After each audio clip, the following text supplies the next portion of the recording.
Leader, I want to bring up the issue with regard to the slow rollout of the vaccine in County Meath.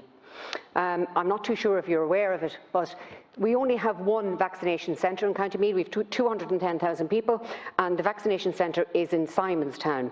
Now, some people have been getting appointments in Dublin, in Drogheda, or even Mullingar. But, you know, I have raised this issue with the HSE. I have asked them to look at putting in an extra centre, whether it be in Ashbourne or in Fairyhouse, but it is a very slow process in County Meath to get the vaccination, and although it has been a success in many other areas, County Meath seems to be left behind. Last night here, not here, but in the Dáil last night, we discussed the reproductive leave for miscarriages. And we heard about the importance of recognising the loss of a baby at any gestation age and providing support to families to cope with this. However, in repealing the Right Amendment, we effectively view the unborn as a non-person. While we all want to support reproductive health, we have to look at the rights of the unborn, as well as it's difficult to understand why we can give them on one hand, what can we take away with the other? Are they or are they not recognised in Irish law? And should they or should they not be given the same compassion and humanity afforded to all other persons? You know, we all voted whatever way we did, but I don't think people knew the ramifications of our votes.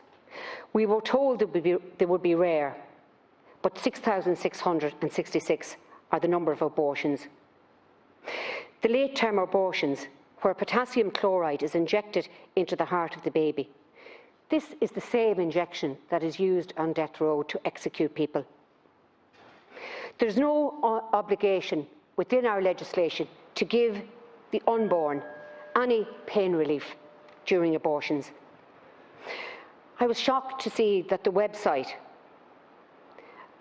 tells people who have taken abortion pills to flush their babies down the toilet. I find last night's debate was a very compassionate and open debate. It certainly brought back a lot of memories for me. Thank you, Senator. And I had a very lonely journey home last night.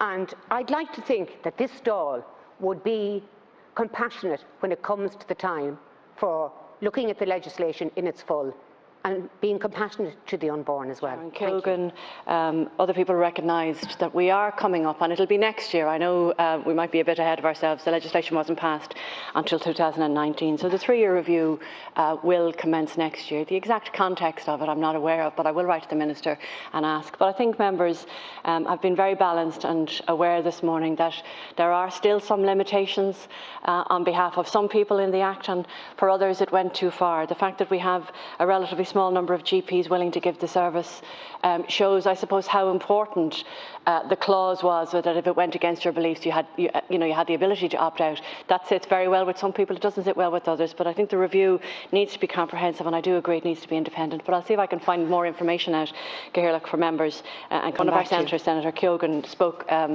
about a project that she started a number of weeks ago called the Feel Good Project. And she described how during the last couple of months, when we've all been walking around our towns and villages, herself and indeed a considerable number of independent councillors around the country got together and put up some lovely signs. I have some in my own village of flowers and rainbows and stuff. They're just really, really nice. I think not just do they lift people's spirits, but I think the sentiment behind the project was incredibly kind and thoughtful, and I just want to pay tribute to her and congratulate her on it. Thank you, Chair.